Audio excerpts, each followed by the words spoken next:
Gujarati? Okay, બધા ગુજરાતી કે મારે હિન્દીમાં હું બોલું? બધાને શું કમ્ફર્ટેબલ? બધા માટે હિન્દી હિન્દી ગુજરાતી મિક્સ કરશું. હિન્દી? ઓકે ઓકે મેમ, નો વરીઝ. ઓકે,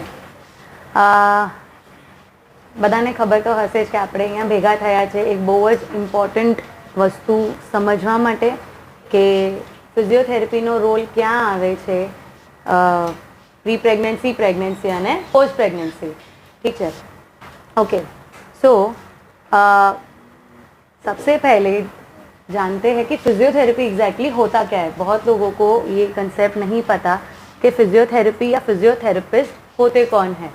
ठीक है, तो फिजियोथेरेपिस्ट वो पैरामेडिकल फील्ड के डॉक्टर्स होते हैं जिनका काम होता है कोई भी टाइप की ट्रीटमेंट या कोई भी टाइप के डिसीजेस को ट्रीट करना, लेकिन without any medicine and surgery. ठीक है, माने कंजर्वेटिव और थेरेप्यूटिक ट्रीटमेंट देनी होती है उनको, जहाँ पे सर्जरी नहीं होती है, कोई भी दवाई नहीं होती है. It can be in the form of exercises होती है या तो कोई भी मशीन या मोडालिटी इलेक्ट्रोथेरेपी होती है. ठीक है, तो जब भी फिजियोथेरेपी के बारे में बात होती है तो फिजियोथेरेपी के बहुत सारे स्ट्रीम्स होते हैं या स्पेशलिटीज़ होती है. ठीक है, तो यहाँ पे हम बैठे हैं जानने के लिए कि फिजियोथेरेपी वुमेन्स हेल्थ के लिए कहाँ पे काम में आता है. ठीक है, क्योंकि वुमेन्स हेल्थ एक ऐसा फील्ड है जहाँ पे अवेयरनेस की कमी बहुत है. बिकॉज वी बीइंग वुमेन, हमको खुद को ही हमारे बॉडी के बारे में इतना नहीं पता. इसके लिए हम कैसे खुद को कंडक्ट करें, कैसे खुद को देखें या खुद की हेल्थ का ख्याल कैसे करें, वो हमको नहीं पता. ठीक है, अभी वुमेन्स हेल्थ में भी पूरी लाइफ स्पैन में, बी एट चाइल्डहुड है, हमारे टीनेज है जहाँ पे हमारे मेंस्ट्रुअल साइकिल स्टार्ट होते हैं, वहाँ से लेके हमारा फर्टिलिटी पीरियड या हमारा रिप्रोडक्टिव एज 20s टू लेके 35 या 40 तक है, जो हमारा चाइल्ड बेयरिंग एज है, वहाँ से लेके मेनोपॉज, हर एक एज ग्रुप में या हर एक वुमेन के फेज़ में फिजियोथेरेपी बोलो या फिटनेस बोलो, सबकी अपनी अपनी इम्पोर्टेंस है. ठीक है, कि हर एक फेज़ में वुमेन के बॉडी में हार्मोनल चेंजेस या फिजिकल चेंजेस, इमोशनल चेंजेस इतने सारे होते हैं कि उन सबको संभालना ज़रूरी है कहीं ना कहीं. ठीक है, तो आज हम यहाँ पे हमारे ये फेज़ को, वुमेन्स हेल्थ की जो चाइल्ड बेयरिंग फेज़ है उसको डिस्कस करेंगे यहाँ पे. ठीक है, अभी चाइल्ड बेयरिंग फेज़ को भी थोड़ा और इजी करने के लिए हम उसको 3 पार्ट्स में डिवाइड कर दिए. पहला है प्री कंसेप्शन या प्री प्रेग्नेंट फेज़. सेकेंड, जो ऑलरेडी आपने कंसीव कर लिया है, प्रेगनेंसी फेज़ या एंटीनेटल फेज़ बोलते हैं उनको. एंटीनेटल बेसिकली कि आपके कंसेप्शन से लेके आपकी डिलीवरी तक, that phase is called as antenatal. और आपके डिलीवरी के बाद का फेज़ जो होता है उसको हम बोलते हैं पोस्टनेटल फेज़.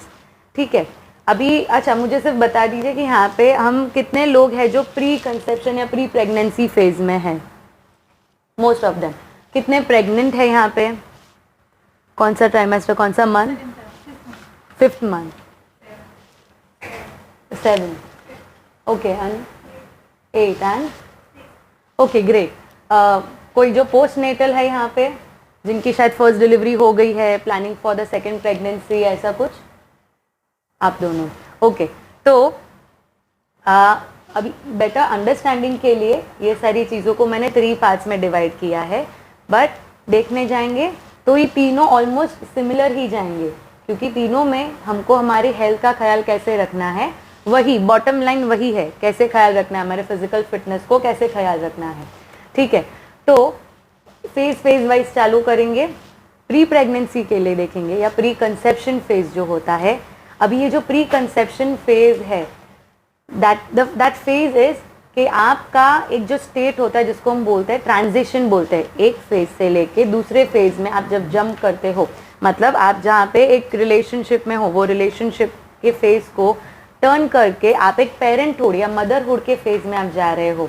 वो फेज़, ये फेज़ से ये फेज़ में जंप करने के लिए जो बीच का ट्रांजिशन फेज़ होता है वो होता है प्रेगनेंसी. ठीक है, ये प्रेगनेंसी के 9 मंथ्स सिर्फ बेबी का डेवलपमेंट नहीं हो रहा है, बेबी के साथ साथ आपका भी डेवलपमेंट हो रहा है. करेक्ट. तो ये जो 9 मंथ्स अभी प्री प्रेगनेंसी के लिए क्या होता है कि वो सिर्फ आपके लिए थोड़ा एडवांटेज होता है कि आपके पास थोड़ा ज़्यादा टाइम है, आप कंसीव करो उसके पहले खुद पे वर्कआउट करने के लिए, कि आप एनालाइज करो कि आप में क्या क्या प्रॉब्लम्स हो सकते हैं, या अगर कोई करंट इशू चल रहे हैं, कोई डिजीजेज है या पीसीओएस है, पीसीओडी है या मेंस्ट्रुअल इश्यूज है या कोई फिजिकल इश्यूज है, बैक पेन, शोल्डर पेन है, तो आपके लिए सिर्फ एक एडवांटेज है कि आप कंसीव करो, उसके पहले ये सारी चीज़ को रूल आउट कर दो, ठीक है। लेकिन ये जो फेज़ है ये सिर्फ फिजिकल चेंजेस के बारे में नहीं है, ठीक है। तो ये जो प्रेगनेंसी वाला फेज़ है या प्री प्रेगनेंसी फेज़ है, इसमें आपको फिजिकल, इमोशनल एंड स्पिरिचुअल तीनों एस्पेक्ट से आपको अपने आप को मॉडिफाई करना है। क्योंकि अगर आप देखोगे हम किसी और के बच्चों के साथ खेलते हैं, हमारे भांजे भतीजे के साथ खेलते हैं, कहीं ना कहीं हम एक मन में थॉट आता है या ड्रीम होते, हमारा बच्चा भी ऐसा होना चाहिए, ऐसे ही गोलू पोलू होगा, ऐसे ही मस्ती करेगा, या अगर ऐसी बदमाशी की तो 2 चाटे लगा दूंगी। वैसे भी हम सोचते ऐसा नहीं होना चाहिए, वो भी हम सोचते ऐसा बच्चा नहीं होना चाहिए हमारा, ये ऐसा ही होना चाहिए, ठीक है। तो जब भी हम ये सारी चीज़ें सोचते हैं हमारे फ्यूचर बेबी के बारे में कि हम उसको कैसे बड़ा करेंगे, हमारा बच्चा एज अ ह्यूमन बीइंग कैसे होना चाहिए, वो क्या सीखना चाहिए, या उसमें कैसे कैसे, जैसे हम बोलते हैं कैसे कैसे संस्कार होने चाहिए, तो वो सारी चीज़ें कब होगी जब पहले वो कैरेक्टरिस्टिक्स हम हमारे में, या वो क्वालिटीज़ पहले हम हमारे में डेवलप करेंगे, तो ही वो हमारे बेबी को हम पास ऑन कर पाएंगे, बराबर। जैसे शीतल मैम कैसे बोलते हैं कि एक श्रेष्ठ बच्चे को आप अगर लाना चाहते हो यहाँ पे, तो उसके पहले वी एज अ मदर हमको श्रेष्ठ बनना पड़ेगा, तो ही हम वो बेबी को वो सारी क्वालिटीज़ दे पाएंगे, करेक्ट। तो और ऐसा भी नहीं है कि ये काम सिर्फ हमारे ही है, ठीक है, ये हमारे स्पाउसेस, हमारे हस्बैंड्स का भी ये काम है, ठीक है, कि उनको भी अपने को फिजिकल, इमोशनल और स्पिरिचुअल उनको भी ये डेवलप करना है, ठीक है। क्यों? अभी इसके एक रीज़न है, अगर प्री कंसेप्शन के हिसाब से देखेंगे तो हम जितना फिजिकली फिट रहेंगे हमारी फर्टिलिटी अच्छी रहेगी। फर्टिलिटी अच्छी रहेगी का मतलब हमारे हार्मोनल बैलेंस्ड रहेंगे, तो मेंस्ट्रुअल साइकिल हमारा बराबर से चलेगा, हमको पता रहेगा कौन से डेज में हम ओव्यूलेट कर रहे हैं या ये फर्टाइल पीरियड है, और हमारे चांसेस ऑफ प्रेगनेंसी ज़्यादा होती है, ठीक है। वैसे ही जो हमारे हस्बैंड्स हैं उनको भी उनके हेल्थ का उतना ही ख्याल रखना है, क्योंकि अगर वो ओवरवेट है या वो स्मोकिंग ड्रिंकिंग करते हैं, या समझो उनको स्ट्रेस है, या वैसे कोई भी उनको भी हेल्थ इश्यूज़ है, तो वो हेल्थ इश्यूज़ उनकी फर्टिलिटी को अफेक्ट करते हैं, जो डायरेक्टली हमारे प्रेगनेंसी कंसेप्शन या प्लानिंग को अफेक्ट करेंगे, ठीक है। तो ऐसा नहीं है कि जो प्री कंसेप्शन के लिए जो हम अवेयरनेस क्रिएट कर ले इट्स ओनली फॉर मदर, मतलब ऐसा नहीं है कि सिर्फ आपको ही सारा टेंशन लेना है कि हमको क्या करना है एक बेबी को लाने के लिए, but at the same time आपके सबके हस्बैंड्स को भी ये चीज़ समझनी है कि ये दोनों का काम है, तो जितना आपको मेहनत करनी है उतना उनको भी करनी है खुद को हेल्दी रखने के लिए, ठीक है।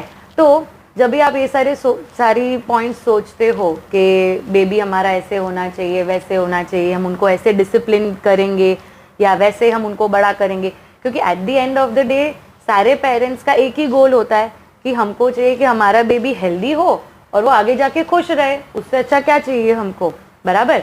तो जब भी ये सारी चीज़ें हम सोचते हैं तो हमको क्या कोशिश करेंगे यहाँ पे कि ये सब को थोड़ा और प्रैक्टिकल लाने के लिए हम प्लान करेंगे, ठीक है।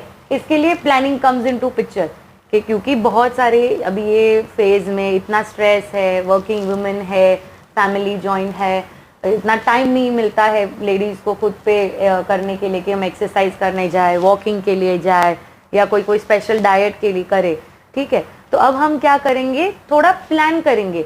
जब हम प्लान करेंगे तब हमको एक बेसिक आइडिया आएगा हमारे लाइफ के बारे में कि एग्जैक्टली आप लाइफ के कौन से फेज़ पे खड़े हो, और अगर ये फेज़ से आपको बाहर निकलना है, दूसरे फेज़ में जब आपको एंटर करना है, अगर आप प्री प्रेग्नेंट हो तो आपको प्रेग्नेंट फेज़ में एंटर करना है, आप ऑलरेडी प्रेग्नेंट हो तो आप पोस्ट नेटल कैसे आप अपने बच्चों का ख्याल रखेंगे उसके बारे में हम प्लान करेंगे, ठीक है।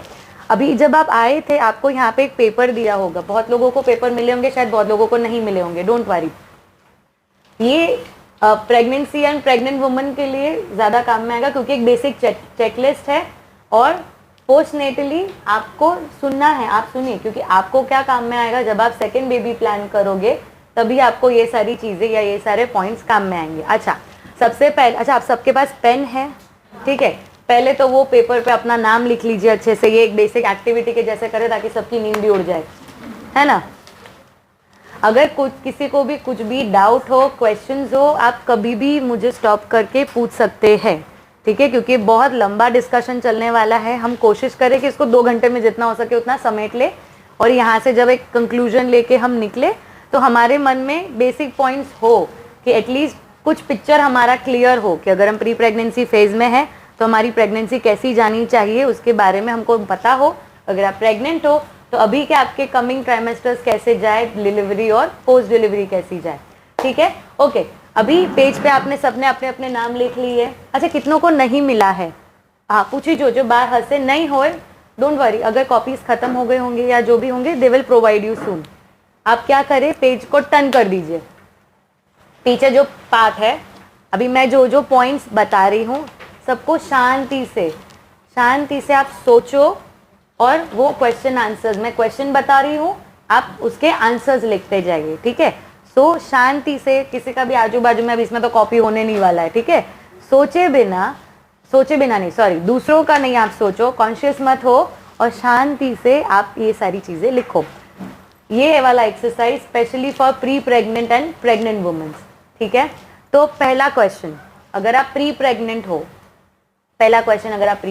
हो, कि आपके अभी ये साल खत्म होने आया है, बराबर, we just have 3 months left, तो ये साल में, या समझो आप जब भी माइंड में अगर सोचते हो कि मुझे 6 महीने में प्रेगनेंसी कंसीव करनी है, 1 साल के बाद कंसीव करनी है, 3 महीने के बाद कंसीव करनी है, जो भी आपके मन में ड्यूरेशन है कि मुझे इतने टाइम बाद कंसेप्शन की इच्छा है, तो एक गोल, 3 गोल्स आपको लिखने हैं कि बिफोर आई कंसीव, मेरे कंसेप्शन के पहले मुझे चाहिए कि मैं ये 3 चीजें करूं।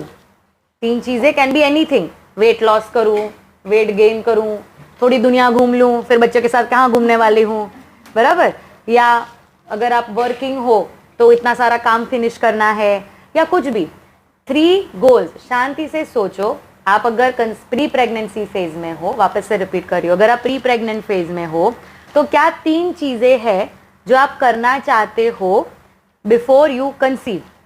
अगर आप प्रेग्नेंट हो तो आप 3 चीजें क्या करना चाहते हो ड्यूरिंग योर प्रेगनेंसी, जो शायद आप पोस्ट प्रेगनेंसी नहीं कर पाएंगे, जैसे कि बहुत सारी आइसक्रीम खाना, लॉलीपॉप खाना, घूमने जाना, वो शायद आफ्टर प्रेगनेंसी जल्दी होगा नहीं, या कुछ भी।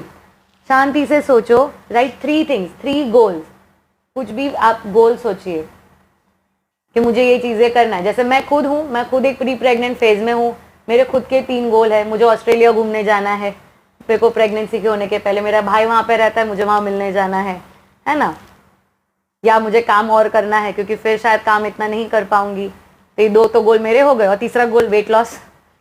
वैसे ही आप सबके भी कुछ ना कुछ गोल्स होंगे, या अगर आपको कोई हार्मोनल इश्यूज है, कोई ऑलरेडी आप थायराइड, पीसीओएस, ऐसे कुछ इश्यूज है आपको, तो ये इश्यूज को सॉर्ट आउट करेंगे पहले बिफोर यू कंसीव।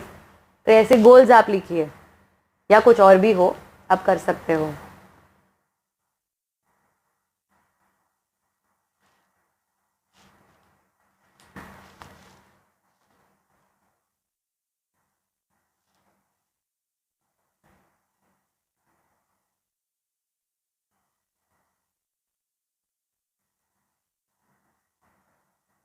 अगर 3 से कम हो या 3 से ज़्यादा हो तो भी चलेगा, क्योंकि जब आप शांति से बैठ के सोचेंगे तब आपको माइंड में क्लैरिटी आएगी, थॉट्स आएंगे। तो इट इज ओके अगर 3 से ज़्यादा हो या 3 से कम हो। ठीक है, नेक्स्ट क्वेश्चन, अगर ये लिख के हो जाए तो बताइए।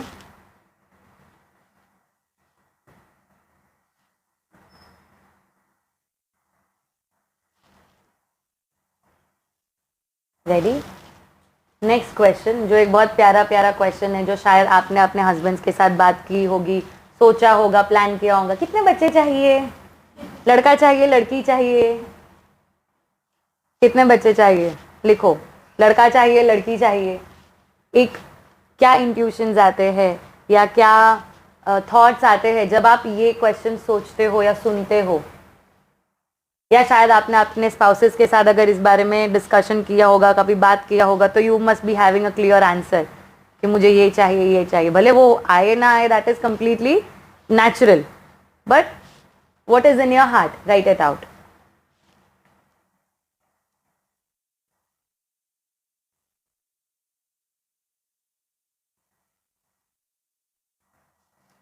Done?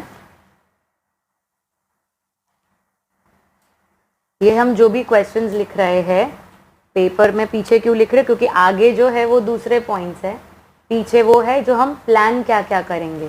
ठीक है, तो ये सारे भी पॉइंट्स जो भी हम डिस्कस करेंगे या कर रहे हैं ये सब एक प्लानिंग फेज का क्वेश्चंस है। ठीक है, अभी ये 2 क्वेश्चंस हो गए। नेक्स्ट अभी सिर्फ पॉइंट्स है जो आप लिख सकते हो। जब भी अभी क्योंकि ये प्लानिंग अभी आज तो आप मेरे साथ कर रहे हो, फिर घर जाके आपको आपके स्पाउसेस के साथ ये सारी प्लान करनी है। ठीक है, तो नेक्स्ट आपका क्या आता है कि अगर आप प्री प्रेग्नेंट फेज में हो, आपने जारी ये 2 चीज़ें सोच ली कि मुझे नेक्स्ट 6 मंथ्स में कंसीव करना है या 1 साल के बाद ही कंसीव करना है या अमुक ये गोल्स फिनिश होने के बाद ही कंसीव करना है। तो फॉर दैट पहले तो आपने स्पाउसेस से डिस्कस करी इसके बारे में। Second, now it is the time कि आप आपके लिए कोई अच्छे से मैटरनिटी केयर प्रोवाइडर, मीन्स कि आप आपके लिए कोई एक गायनेकोलॉजिस्ट ढूंढ के रखिए, क्योंकि उनके साथ अगर आप सोचते हो कि मुझे 2 साल के बाद प्रेगनेंसी कंसीव करनी है, 1 साल के बाद करनी है, तो आप गायनेकोलॉजिस्ट से मिलके आप एक बेसिक चेकअप करवा सकते हो। वो चेकअप में आपका जो करंट हेल्थ स्टेटस है उसके हिसाब से गायनेकोलॉजिस्ट आपको क्या सजेस्ट करते हैं कि कोई ब्लड टेस्ट कराओ या इतनी मेडिसिन आप खा के रखो, इतना वेट गेन या इतना वेट लूज करना ही चाहिए अगर जो भी ड्यूरेशन है, और अगर ड्यूरेशन ज़्यादा है तो कौन सा मोड ऑफ कॉन्ट्रासेप्शन आपको यूज़ करना चाहिए, ताकि आपका अगर इच्छा है कि लेट हो जल्दी हो जो भी हो तो वो ड्यूरेशन आप कैसे उसको मेंटेन करें। तो ये सारी चीज़ें आपको एक गायनेकोलॉजिस्ट से बात करनी है कि आपके बॉडी के हिसाब से आप कौन सा टाइप ऑफ कॉन्ट्रासेप्शन यूज़ कर सकते हो, वो कब यूज़ करना है, कब उसको नहीं यूज़ करना है, या कब उसका जो यूसेज है वो कम करना है, सो दैट फिर आप वापस से फर्टिलिटी मोड पे आ जाओ और आप कंसीव कर सको। ठीक है, ये आ गया थर्ड पॉइंट कि जब आप 2 चीज़ तो ये गई कि आप आपने अपने में सोच लिए, फिर नेक्स्ट प्लानिंग आता है कि आपको ये चीज़ एक गायनेकोलॉजिस्ट के पास लेके जानी है ताकि आपका जो भी प्लान है उसको एग्जीक्यूट कैसे करना है वो आपको वो सपोर्ट करके वो आपको गाइड करेंगे। नेक्स्ट, आपके और आपके हस्बैंड के family history, family medical history जाननी है कि आपके माता पिता को या आपके ग्रैंड पेरेंट्स को या उनके माता पिता या उनके ग्रैंड पेरेंट्स को कौन सी कोई जेनेटिक या हेरिडिटरी इश्यूज है, जैसे डायबिटीज़ है, बीपी है, थायराइड है, या कोई भी जेनेटिक अगर कोई भी प्रॉब्लम्स है जो पास ऑन हो रही है, तो हम क्या कर सकते हैं कि हम शायद उसके रिस्क कम करें, तो उसका जो भी कॉम्प्लिकेशंस है वो हमारे प्रेगनेंसी या अपने बेबी को उसके कॉम्प्लिकेशंस उसको कम फेस करना पड़े, तो पहले से ही उसके बारे में हम इंफॉर्मेशन लेके रखेंगे या थोड़ी नॉलेज लेके रखेंगे। या समझो अगर आपको या आपके हस्बैंड को, ये तो हो गए पेरेंट्स एंड ग्रैंड पेरेंट्स, या समझो आपको और आपके हस्बैंड को ही कोई मेडिकल इशू है, कैन बी डायबिटीज़, थायराइड है, पीसीओएस है, या कुछ नहीं तो स्ट्रेस है, स्ट्रेस भी एक बहुत बड़ा फैक्टर है। ठीक है, तो अगर ऐसी कुछ भी चीज़ें हैं तो आप उसको कैसे रूल आउट करोगे before you plan to conceive. ठीक है, वो आपको समझना है। Come please have a seat. ठीक है, और अगर आपको लगता है कि नहीं एक्चुअल में कोई जेनेटिक इश्यूज है जो 2-3 जनरेशन से पास ऑन हुए जा रही है, तो there are few doctors called as genetic counsellor. आप उनके पास जा सकते हो, उनसे कंसल्ट कर सकते हो कि हमारे फैमिली में ये family history, family medical history है ऐसी, तो हम क्या कर सकते हैं जिससे ये मेडिकल इशू से हमारी प्रेगनेंसी पे कोई प्रभाव ना पड़े या हमारे बेबी पे उसका कोई रिस्क ना हो। ठीक है, तो ये आ गया आपका और एक प्लान। नेक्स्ट आता है कि आपको जैसे जैसे ये सारी चीज़ें रूल आउट हो गई, ठीक है, हमने गायनेक से मिल लिया, हमने सब कर लिया, वापस एक पर्सनल पॉइंट पे आता है कि अभी प्लान में आप क्या करेंगे, तो आप आपके ओव्यूलेशन को ट्रैक करेंगे या आप आपके मेंस्ट्रुअल साइकिल को ट्रैक करेंगे बेसिकली, क्योंकि जब आप चाहते हो कि आपको कंसीव करना है तो सबसे इजी आइडिया होता है कि आप जानो कि आप फर्टाइल कब हो, सबसे ज़्यादा फर्टाइल कब हो। तो जनरली अगर एक फीमेल का पीरियड 28 डेज या 30 डेज या 32 डेज का होता है, तो पीरियड का 14, 15, 16 डेज या स्टैंडर्ड ये 3 डेज का विंडो होता है जिसमें एक फीमेल सबसे ज़्यादा फर्टाइल होती है, जहाँ पे उनका एग या ओवम फैलोपियन ट्यूब पे स्पर्म से फर्टिलाइजेशन के लिए वेट करता है।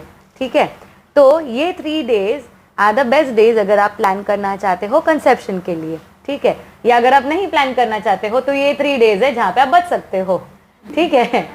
So you can try on other days. तो आपको क्या करना है, आपके मेंस्ट्रुअल साइकिल का ट्रैक रखना है। हाँ, बहुत सारे फीमेल्स जिनको post marriage, generally post marriage, क्योंकि लाइफ में बहुत सारे ट्विस्ट एंड टर्न्स आते हैं जब आपकी शादी होती है, तो बॉडी में फिजिकल चेंजेस आते हैं, इमोशनल चेंजेस आते हैं, हार्मोनल चेंजेस आते हैं। उससे बहुत ज़्यादा फीमेल्स को देखा गया है कि पीरियड्स में चेंजेस आते हैं, इरेगुलरिटीज़ आती है, कभी बहुत हैवी ब्लीड होता है, या कभी बहुत पेन होता है, या कभी एकदम कम होता है, कभी 35-40 डेज तक पीरियड्स नहीं आता है, या कभी आता है तो 20 डेज के अंदर भी आ जाता है, या कोई भी any type of menstrual fluctuations. तो अगर ऐसे सारे फ्लक्चुएशंस होते हैं और अगर आप ये फेज में प्लान करने का सोच रहे हो तो आप आपकी फर्टाइल विंडो या ओव्यूलेशन फेज को ट्रैक नहीं कर पाएंगे, ठीक है। एंड इट इज़ एडवाइजेबल कि अगर आप में हार्मोनल इम्बैलेंसेस है तो ये टाइम नहीं है कि आप कंसेप्शन के बारे में सोचो। पहले आप ये हार्मोनल चेंजेस को जो भी है उसको स्टेबलाइज करो, क्योंकि जब आप कंसीव कर रहे हो तो और हार्मोन्स आने वाले हैं बाहर, ठीक है। तो ऑलरेडी एक इम्बैलेंस, उसमें और एक इम्बैलेंस, तो कैसे वो ऑर्केस्ट्रा चलेगा, बराबर। तो उसमें या तो आपकी तबीयत खराब होगी या बीबी की तबीयत खराब होगी। तो हमको नहीं चाहिए कि ये सारी चीज़ें हो। तो इसके लिए क्या करना है, खुद को फिजिकली, मैं इसके लिए रिपीट कर रही हूँ, फिजिकली, इमोशनली और स्पिरिचुअली, तीनों चीज़ में हमको हेल्दी रहना है, या एटलीस्ट कोशिश करनी है कि जब जितना भी हम अभी है उससे अगर हम 10-20% भी खुद को इम्प्रूव कर लिए तो भी हमारा आने वाला फेज अच्छा जाएगा। ओके, ये हो गया सब प्लानिंग के बारे में। अभी पेज टर्न कर दो। जब आपने अच्छा खासा प्लान कर लिया कि हमको ऐसा चाहिए, ऐसा करना है, ये चाहिए, वो चाहिए, अभी एग्जीक्यूशन कैसे करोगे, ठीक है। तो ये एग्जीक्यूशन के लिए पॉइंट्स है,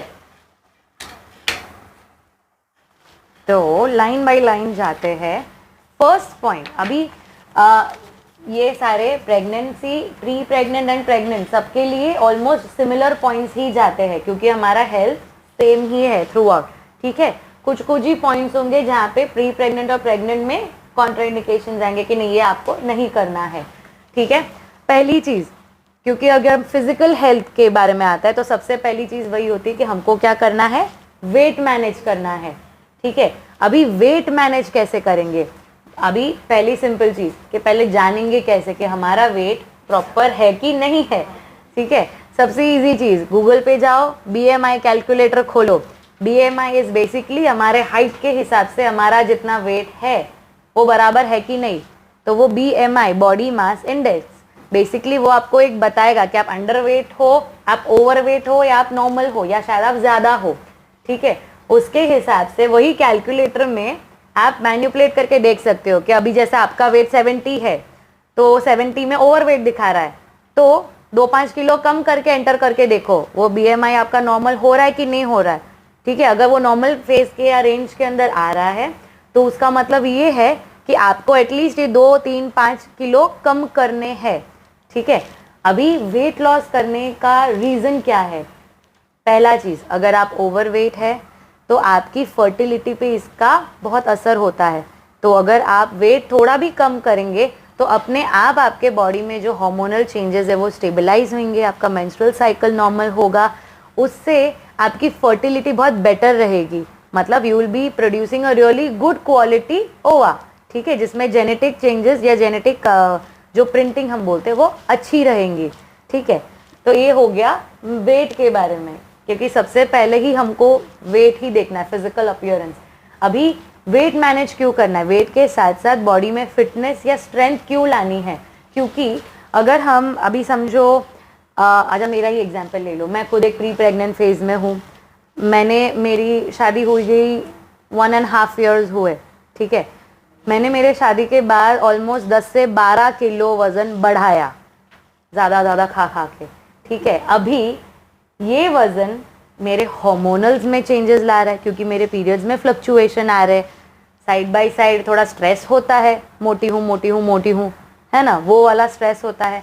अभी ज़रूरी नहीं है कि आपका वेट अगर नॉर्मल रेंज में है तो आपके बॉडी में स्ट्रेंथ भी उतनी है, ठीक है। अभी हमको हमारे बॉडी में स्ट्रेंथ भी बढ़ानी है, क्योंकि हमको हमारा ख्याल रखना है, घर का भी रखना है, साइड बाय साइड, अभी जो नया नया बेबी आने वाला है उसका भी ख्याल रखना है। तो हमको वेट के साथ साथ, ऐसा नहीं है कि सिर्फ वेट ही कम करना है, स्लिम एंड ट्रिम बनना है।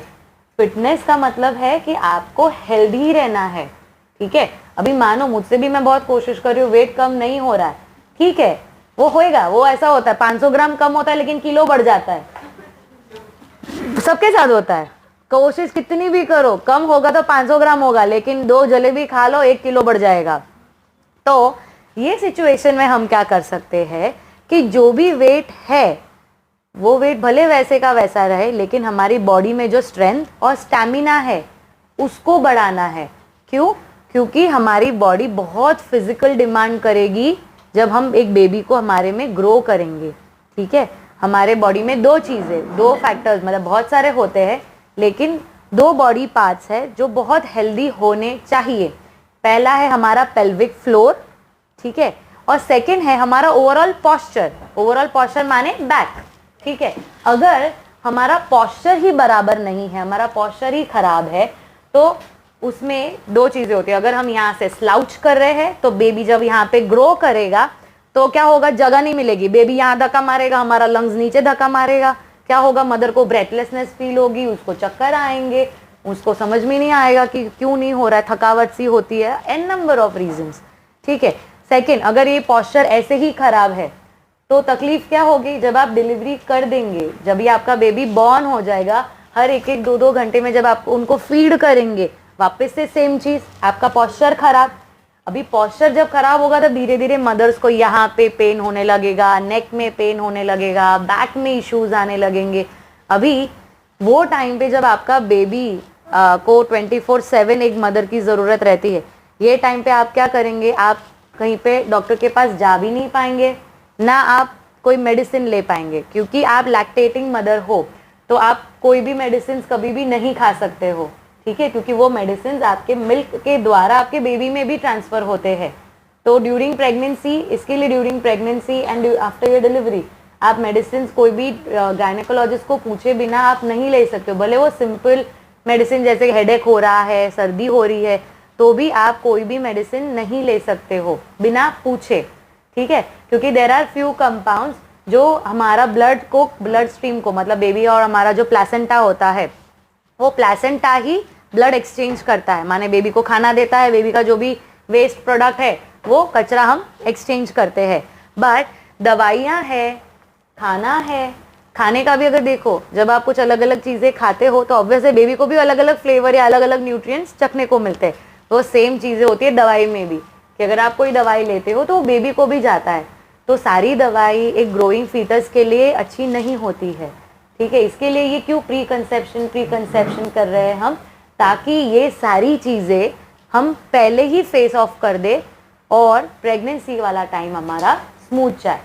फिर प्रेगनेंसी में अगर कोई इश्यूज आ रहे हैं तो जो भी है उसको अभी रूल आउट कर दे, ताकि डिलीवरी के बाद का हमारा फेज हो वो स्मूथ जाए, ठीक है।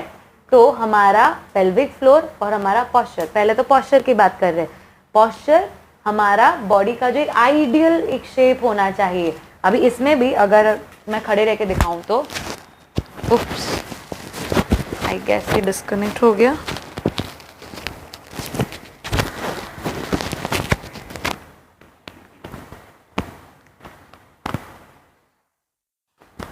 ओके, हाँ, सो पॉस्चर में भी ऐसा नहीं है कि बैठना ही बराबर नहीं है या खड़े रहना बराबर नहीं।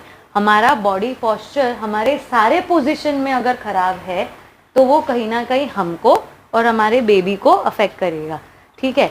तो एक आइडियल पॉस्चर हमारा कब होगा, तो हम एक बेसिक एनालिसिस, ये मैं क्यों आप सबको बता रही हूँ, ताकि आप एक सेल्फ एनालिसिस करना सीखो कि आपके बॉडी में क्या क्या चेंजेस होने चाहिए या क्या चीज़ अभी राइट है या रॉन्ग हो रही है, ठीक है। तो जब आप घर जाए या एक मिरर के सामने देखे, तो जब आप खड़े हो दोनों फीट साथ में रख के, ठीक है, तो आपका जो भी पॉस्चर है वो ज़्यादा ये नहीं होना चाहिए, बैक का कर्व ज़्यादा बड़ा हुआ भी नहीं होना चाहिए, ज़्यादा फ्लैट भी नहीं होना चाहिए, आपका जो शोल्डर है ज़्यादा बाहर भी नहीं होना चाहिए, एक्सट्रीमली चेस्ट आउट भी नहीं होना चाहिए, ये एक्सट्रीमली स्लाउचिंग नहीं होना चाहिए।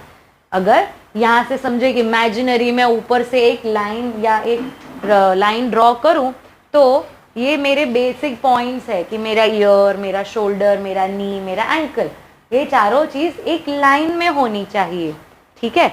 अगर वो लाइन से कहीं ना कहीं, जैसे कि हेड है तो हेड आगे आ गया, अगर कोई आईटी वर्कर है या समझो हम बहुत सारा लैपटॉप वर्क कर रहे हो, या धीरे धीरे हमारा, या कुकिंग करते करते भी हमारा नेक आगे आ रहा है, तो ये नेक का पोस्चर चेंज हो रहा है, नेक की अलाइनमेंट चेंज हो रही है। अभी इसमें क्या होता है, क्योंकि हमारा स्पाइन कनेक्टेड है, एक का भी पोस्चर चेंज होगा, एक का भी अलाइनमेंट चेंज होगा या पोजीशन चेंज होगा, तो धीरे धीरे सारे वर्टिब्रेस का पोजीशन चेंज होगा। माने अगर नीचे कोई डिफेक्ट है, डिफेक्ट तो नहीं बोल सकते, अगर नीचे कोई डिफॉर्मिटी हो रही है तो धीरे धीरे वो ऊपर तक जाएगी, ऊपर से अगर डिफॉर्मिटी हो रही तो धीरे धीरे वो नीचे तक जाएगी। फॉर एग्जाम्पल, अगर मैं बहुत सारा कुकिंग कर रही हूँ तो कुकिंग के लिए अगर मैं बहुत ज़्यादा नेक बेंडिंग कर रही हूँ, अभी फिर नेक बेंडिंग करते करते बहुत हैंड इन्वॉल्वमेंट है तो मेरा शोल्डर रिलैक्स होकर ऐसे ऐसे आने लगा, वो कंपेंसेशन करने के लिए मेरा बैक ने जो उसका नॉर्मल एक कर्व होना चाहिए वो कर्व उसने छोड़ दिया, ठीक है। अभी वो छोड़ दिया, प्रेशर सारा नी पे आ गया, फिर धीरे धीरे हील्स पे आ गया। इसके लिए बहुत सारे फीमेल जो बहुत घंटों तक कुकिंग करते हैं उनको हील पेन बहुत होता है, काफ पेन बहुत होता है, फिर बहुत ज़्यादा होता है तो धीरे धीरे बैक पेन होने लगता है, ठीक है। तो ये सारी चीज़ें हमें अगर हो रही है तो हमको उसको ठीक करना है बिफोर कंसेप्शन, बिफोर डिलीवरी। और अगर ये सारी चीज़ें हमको नहीं हो रही है तो हमको क्या करना है, इसका प्रिवेंशन करना है, बचना है कि ये सारी चीज़ें हमें फ्यूचर में ना हो, ठीक है। नेक्स्ट आता है हमारा पेल्विक फ्लोर, ठीक है। पेल्विक फ्लोर जो बेसिकली अगर हम देखेंगे यहाँ पे जो हमारा हिप बोन है या जो हम पेल्विस बोन बोल सकते हैं, ये जो फ्लावर शेप पेल्विस बोन है, ये पेल्विस बोन के नीचे जैसे एक झूला कैसे होता है, एक झूला कैसे होता है, ठीक है, एक झूले के जैसे हमारे मसल्स होते हैं जो यहाँ पीछे से लेके आगे तक कवर्ड होते हैं, उसको हम बोलते हैं पेल्विक का फ्लोर, क्योंकि नीचे है, ठीक है। अभी ये पेल्विक फ्लोर बहुत important muscle group of muscle हो जाता है हम लेडीज के लिए, क्योंकि ये मसल का काम क्या है, हमारे सारे रिप्रोडक्टिव ऑर्गन्स को, हमारे ब्लैडर को उसकी पोजीशन में रखना, ठीक है। एट द सेम टाइम जब भी हम कंसीव कर रहे हैं तो हमारे बेबी के वेट को झेलना, ठीक है। कभी कभी अगर सुना होगा तो बोलते हैं कि ट्राइमेस्टर जब ज़्यादा हो गया है, सेकेंड या थर्ड ट्राइमेस्टर में बोलते हैं कि धीरे धीरे बेबी नीचे आ रहा है। क्यों? क्योंकि पेल्विक फ्लोर जो है वो इतना स्ट्रॉन्ग नहीं है कि बेबी का वजन वो झेल सके। इसके लिए अगर सुना होगा, बहुत सारे लेडीज़ को एंड के मंथ्स में बोलते बेड रेस्ट कर दो, क्योंकि जितना आप खड़े रहेंगे या जितना आप एक्टिविटी करेंगे ग्रेविटी के वजह से बेबी तो नीचे ही आएगा, वो नीचे आएगा। ये झूला जो है ये कमज़ोर झूला है, बेबी को नहीं संभाल पाएगा, इसके लिए वो रिस्क रहता है। इसके लिए मदर्स को बोला जाता है कि भाई बेड रेस्ट करो। क्यों?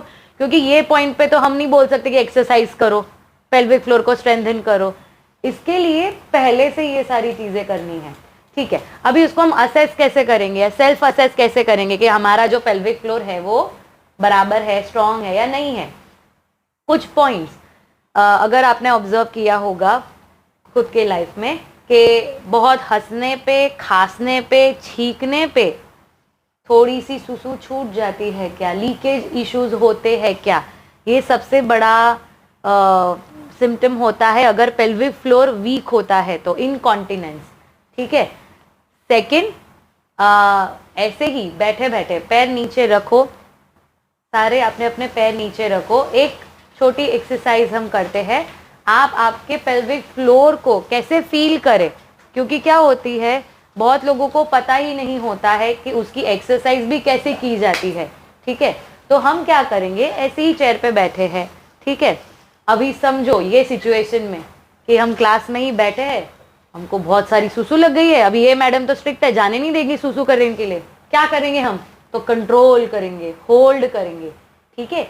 बैठे बैठे ही हमारे बटक्स को स्क्वीज किए बिना सिर्फ अंदर अपनी सुसु को होल्ड करने की कोशिश करो, आपको कुछ अंदर अंदर फील होगा ऐसे कर्ल हो रहा है, ठीक है। That is your pelvic floor.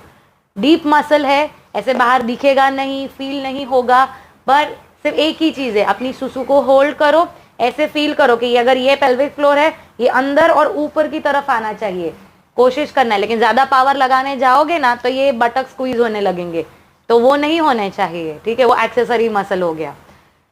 In short आपको थोड़ा बहुत आइडिया आएगा कि आपका पेल्विक फ्लोर कैसा है। अभी pre pregnant and pregnant women के लिए, प्रेगनेंसी में भी हम पेल्विक फ्लोर एक्सरसाइज करते हैं इनिशियल ट्राइमेस्टर में। थर्ड ट्राइमेस्टर में हम क्या करते हैं, पेल्विक फ्लोर को एक्सरसाइज नहीं कराते। क्यों? क्योंकि बेबी को उसने इतना महीना होल्ड किया, अभी उसको ही जाने देना है बेबी को बाहर, बराबर। क्योंकि बेबी पेल्विक फ्लोर ने 9 मंथ्स तक बेबी को होल्ड किया। अभी डिलीवरी के टाइम अगर वो टाइट रहेगा तो वो बेबी को बाहर कैसे जाने देगा, ठीक है। तो अगर पेल्विक फ्लोर एक्सरसाइजेस करनी भी है तो गाइडेंस के साथ ही करनी है, और अगर आप प्री प्रेग्नेंट हो तो आप कर सकते हो कभी भी, लेकिन अगर आप प्रेग्नेंट हो तो एक्चुअल में गाइडेंस के साथ और इनिशियल मंथ्स में ही आप कर सकते हो। आप 8th या 9th मंथ पे पेल्विक फ्लोर एक्सरसाइजेस ना करें, क्योंकि ये जो स्टेज होता है इसमें पेल्विक फ्लोर को रिलैक्स करना होता है, क्योंकि वो जितना रिलैक्स होगा उतना आपके लिए डिलीवरी और बेबी का पासिंग इजी होगा, ठीक है। अभी ये पेल्विक फ्लोर में स्ट्रेंथ पहले से होनी ज़रूरी है, क्योंकि ये पेल्विक फ्लोर साथ में हमारे एब्डोमिनल्स या कोर, ये दोनों मिलके ही बेबी को अच्छे से पुश आउट कर पाएंगे इजीली, ठीक है। तो आपका जो लेबर का जो पीरियड है, बहुत लोग बोलते हैं कि हम 10-10 घंटे लेबर में थे, 8-9 घंटे लेबर में थे, वो क्यों होता है? क्योंकि यहाँ से proper pressure at the same time जो नीचे सर्विक्स का डायलेशन है वो प्रॉपर जल्दी खुलता नहीं है, ठीक है। उसमें भी बहुत सारे फैक्टर्स होते हैं, हार्मोनल चेंजेस भी होते हैं, बट अगर हमको पता है हम हार्मोन्स के साथ तो कुछ नहीं कर सकते, लेकिन हम फिजिकली खुद को जितना प्रिपेयर करेंगे उतना हमारे लिए ईजी होगा, ताकि आप लेबर में जल्दी थको नहीं। और अगर आप थकेंगे नहीं, आपके मसल्स में स्ट्रेंथ होगा, तो आप जब आपका फेज ऑफ लेबर है जहाँ पे बेबी को आपको ही पुश आउट करना है, तो आप अच्छे से उसको पुश आउट कर सकते हो, ठीक है। 2 चीज़ें, पॉस्चर एंड पेल्विक फ्लोर, ये बहुत इंपॉर्टेंट है हमारे स्ट्रेंथ के लिए। और एक चीज़, पेल्विक फ्लोर के साथ साथ आता है कोर। बहुत लोगों को देखा होगा कि धीरे धीरे पहले तो स्ट्रेच मार्क्स आते हैं स्किन में जैसे जैसे बेबी ग्रो होता है, फिर धीरे धीरे एक पैथोलॉजी है, मसल पैथोलॉजी, जिसको हम बोलते हैं डायस्टेसिस रेक्टाई, अगर सुना हो तो। बेसिकली क्या होता है, ये जो एब्डोमेन का मसल है जब बेबी ग्रो करता है ना, तो धीरे धीरे ये टेयर अपार्ट हो जाता है, स्प्लिट हो जाता है, ठीक है। जिन्होंने फर्स्ट बेबी आपका हुआ होगा तो आपको शायद आइडिया होगा कि ये बहुत लोगों में होता है। अगर जिनकी भी एब्डोमिनल मसल्स में स्ट्रेंथ नहीं है, तो जब आपका बेबी बहुत ग्रो हो रहा है और मसल्स वीक है, तो क्या करेंगे, वो ऐसे स्ट्रेच नहीं कर पाएंगे। जब बेबी बढ़ रहा है तो वो क्या करेंगे, स्प्लिट हो जाएंगे, स्प्लिट हो जाएंगे, ठीक है। तो जब ये स्प्लिट हो जाता है तो पोस्ट नेटल जब आप बेबी को डिलीवर कर देते हैं, तब ये आपके लिए तकलीफ का काम होता है, क्योंकि जब बॉडी रिस्टोरेशन मोड पे है तो जितना स्ट्रेच हुआ था पोस्ट नेटली वो 6 वीक्स में नॉर्मल आने की कोशिश करता है, ये मसल नॉर्मल खुद से फिर नहीं आ पाता, ठीक है, क्योंकि वो स्प्लिट हो चुका है। इसको बोलते हैं डायस्टेसिस रेक्टाई। अभी ज़रूरी नहीं है कि स्ट्रेंथ की वजह से भी हो, इसका एक हार्मोनल रीज़न भी होता है कि हमारे बॉडी में एक हार्मोन होता है रिलैक्सिन, जो डिलीवरी के थोड़े टाइम पहले से ही रिलीज होने लगता है, जिसको हम बोलते हैं रिलैक्सिन। रिलैक्सिन क्यों रिलीज होता है? क्योंकि बॉडी खुद को ही डिलीवरी के लिए प्रिपेयर कर रहा है, तो पेल्विस लूज हो जाए, ये सारे मसल्स लूज हो जाए। यहाँ पे हमारा एक जॉइंट है जिसको हम बोलते हैं प्यूबिक सिम्फाइसिस, जो हमारा पेल्विस बोन है, समझो ये पेल्विस बोन है, तो आगे से यहाँ पे एक जॉइंट होता है जिसको हम बोलते हैं प्यूबिक सिम्फाइसिस, ठीक है। तो ये जो जॉइंट होता है ये एक वैसा वाला जॉइंट है जहाँ पे बीच में कार्टिलेज है। ये क्यों कार्टिलेज है? क्योंकि जब डिलीवरी के टाइम हमारा बॉडी ये रिलैक्सिन जब ये रिलीज करता है तो ये कार्टिलेज लूज हो जाता है, और ये लूज होगा तो ये थोड़ा सा जगह देगा बेबी के सर को बाहर निकलने के लिए, ठीक है।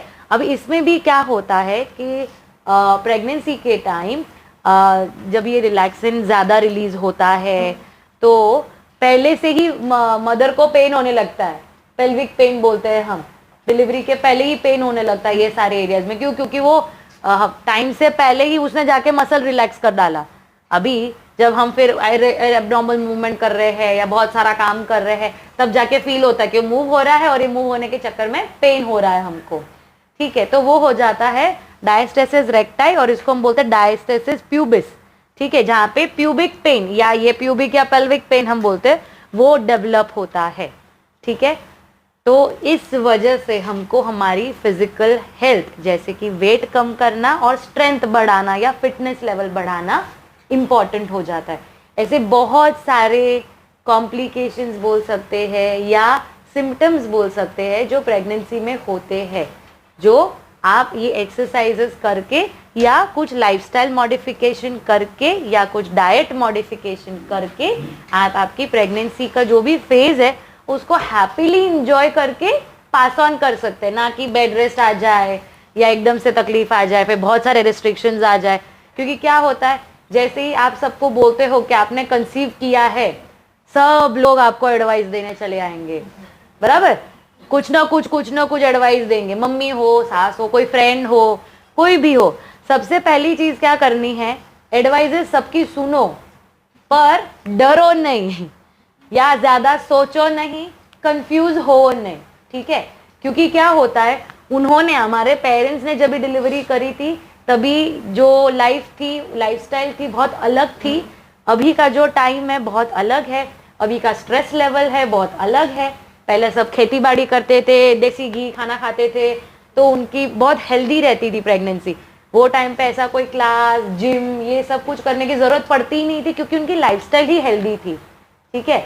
तो उनकी जो सेट ऑफ जो कुछ एडवाइजेज रहेंगे वो अभी एप्लीकेबल होंगे भी नहीं हमारे लाइफ में, ठीक है। तो हमको क्या करना है कि अगर कोई आके कुछ हमको बोलता है तो हमको डरना नहीं है।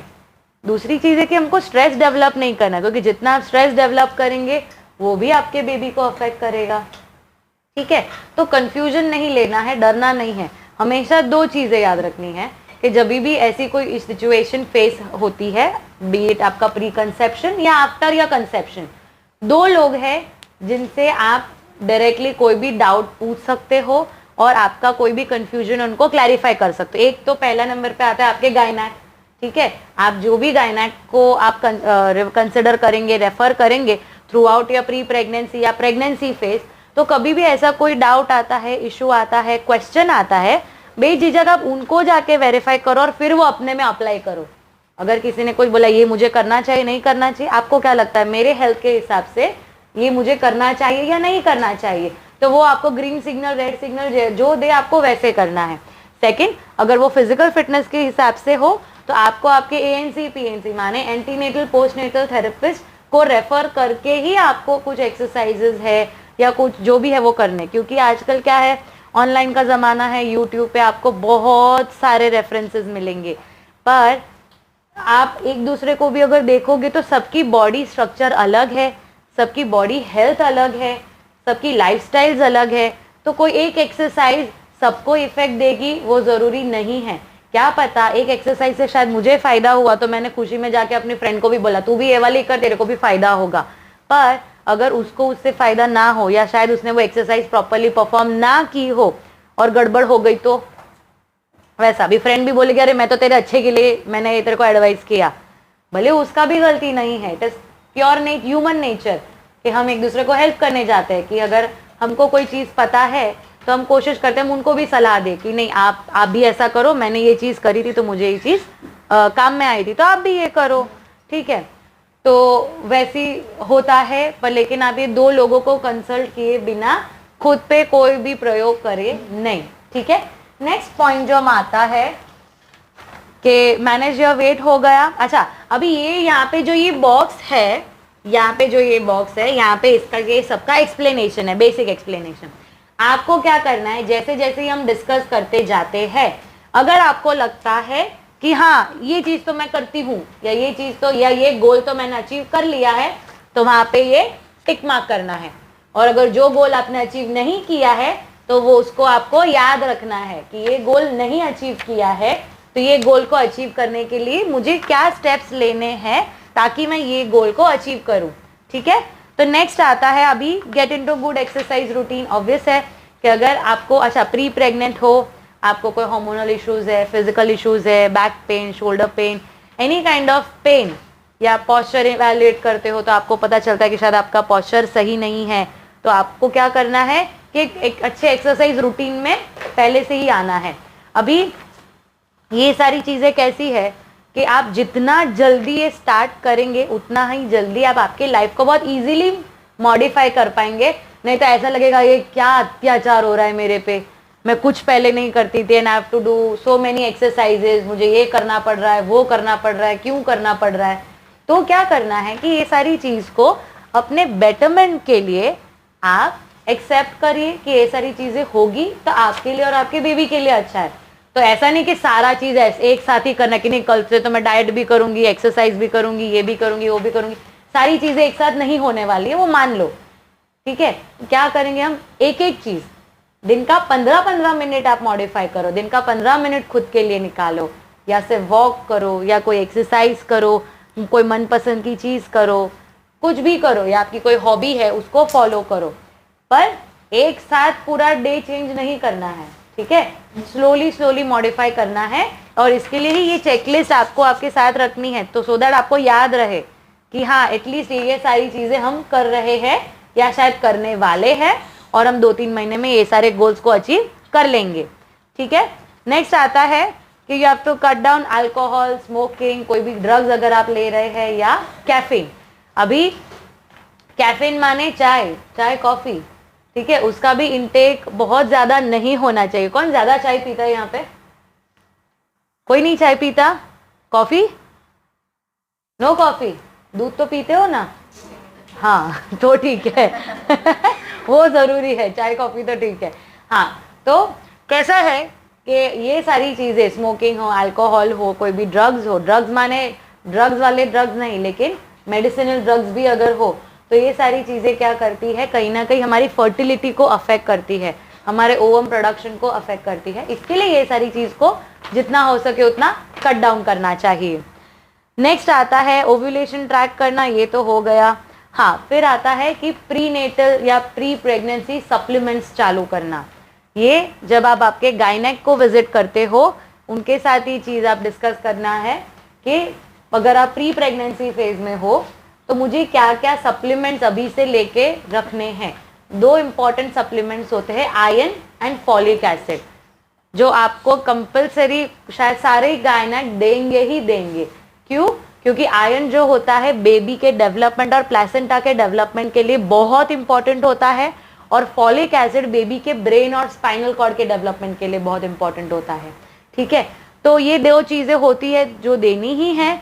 नेक्स्ट सप्लीमेंट्स जो होते हैं वो शायद आपके इंडिविजुअल ब्लड टेस्ट के हिसाब से, अगर आप में विटामिन डी की, B12 की या कोई और कमी आती है तो शायद वो हिसाब से उसके भी सप्लीमेंट्स आपको लेके रखने हैं, कैल्शियम हो, आयोडीन हो, कुछ भी हो। ठीक है, 2 तो होते ही है, आयरन एंड फॉलिक एसिड। अभी इसमें भी आपको आपके डॉक्टर्स के रिकमेंडेशन के बिना नहीं लेना है मेडिसिन। आप उनको पूछिए कौन सा डोसेज आपके लिए जरूरी है, कितना डोसेज जरूरी है, कितना टाइम तक ये मेडिसिन लेना जरूरी है, और वो हिसाब से लेने हैं। जनरली ये सारे प्री नेटल वाइटामिन या प्री नेटल सप्लीमेंट्स जो होते हैं, आप जब भी सोचो कि मुझे 3-4 महीने में कंसेप्शन करना की इच्छा है तो 3-4 महीने पहले से ही लेना है। अगर आपका गोल है 6 महीने या साल भर के बाद कंसीव करना, तो वो आपको उसके 3 महीने पहले चालू करना है, कल से नहीं, अभी से नहीं। ठीक है, तो ऐसा नहीं है कि सप्लीमेंट्स लेते ही रहना है जब तक आप कंसीव नहीं करो। आपको उसके जस्ट कंसेप्शन के 2-3 महीने पहले का एक रफ प्लान रखना है कि आप में कोई भी डेफिशिएंसी नहीं होनी चाहिए during the time of conception. क्योंकि क्या होता है, एक बार आप कंसीव कर लेंगे फिर आप बहुत ज़्यादा सप्लीमेंट्स नहीं खा पाएंगे, तो पहले से जितना होता है उतना स्टॉक भर के रखो न्यूट्रिएंट्स का अपने बॉडी में। नेक्स्ट आता है कोई भी हार्मफुल केमिकल्स का एक्सपोजर नहीं होना चाहिए, मतलब किसी चीज़ से अगर आपको एलर्जी है, धुएं से, डस्ट से, कोई और केमिकल है, तो कोशिश करना है कि उसका एक्सपोजर ना हो आपको। ठीक है, क्योंकि कोई भी टाइप की एलर्जी वगैरह होगी बॉडी में, वो हाइपर सेंसिटिविटी रिएक्शंस आएंगे तो वो आपकी बॉडी को, इम्यूनिटी को हिला देंगे, तो वो नहीं होना चाहिए during the time of conception या पोस्ट कंसेप्शन। बने उतना अवॉइड करना है। नेक्स्ट आता है डेंटल चेकअप। यस, जब भी आप कंसीव करने का सोच रहे हो या शायद आपने कंसीव कर लिया है, एक बहुत इंपॉर्टेंट फैक्टर आता है आपकी हेल्थ में, वो आता है आपका डेंटल हेल्थ। ठीक है, क्यों? क्योंकि बहुत सारी स्टडीज में आया है कि जब आप कंसीव कर लेते हो तो जितने भी हार्मोनल चेंजेस होते हैं बॉडी में ड्यूरिंग प्रेगनेंसी, वो बहुत सारे चांसेस डेवलप करते हैं गम डिजीज करने के लिए।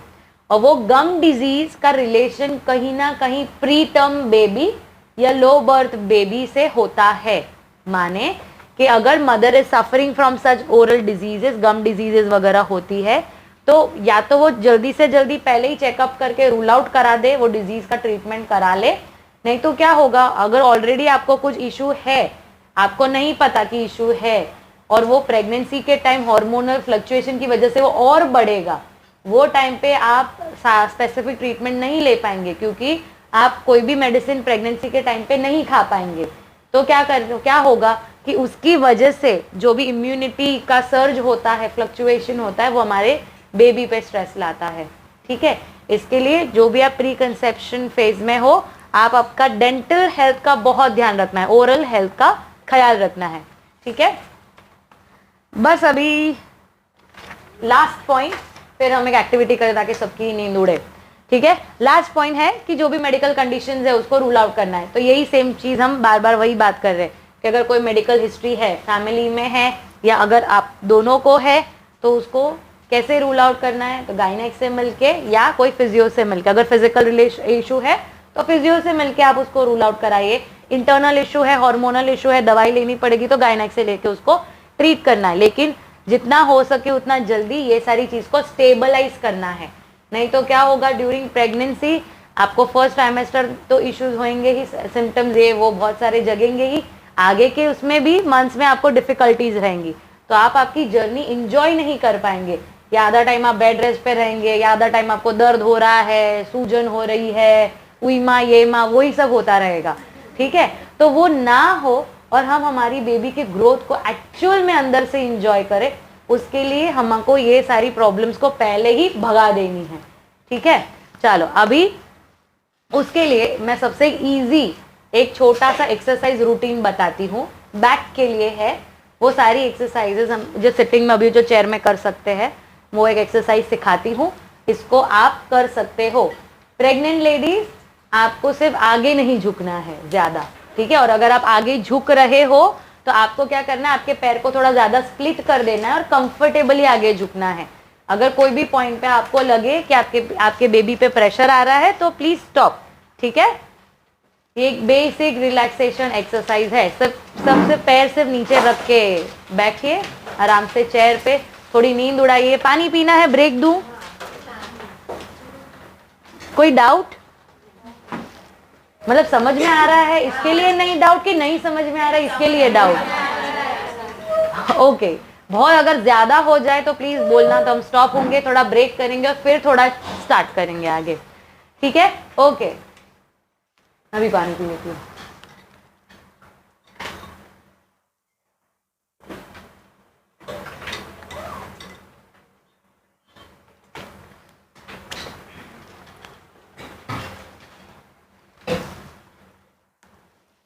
Okay, everyone ready? स्कूल में हम पीटी क्लास में जाते थे, बराबर? पीटी क्लास में 1 2 3 4 टाइप काउंटिंग पे एक्सरसाइजेस होती थी। हम सेम एक्सरसाइजेस, सेम तो नहीं लेकिन सिमिलर एक्सरसाइज हम काउंटिंग पे याद रखने की कोशिश करेंगे। वो सिर्फ बैक की, मतलब कंप्लीट बैक को कवर करने वाली एक सिंपल एक्सरसाइज है जो कोई भी कर सकता है। ठीक है, सिर्फ प्रेग्नेंट मदर्स आपको ख्याल रखना है, ज्यादा नहीं स्ट्रेच करना है। आप सिर्फ मूवमेंट्स देख लो, आपसे जितना होता है आपको सिर्फ उतना ही मूव करना है, उससे ज्यादा नहीं करना है। ओके, चलो पहले हम सिर्फ मूवमेंट्स याद रखेंगे, फिर अगर मूवमेंट्स याद रह गए तो हम उसको ब्रीदिंग के साथ कंबाइन कर देंगे। ओके, मतलब inhale exhale, inhale exhale.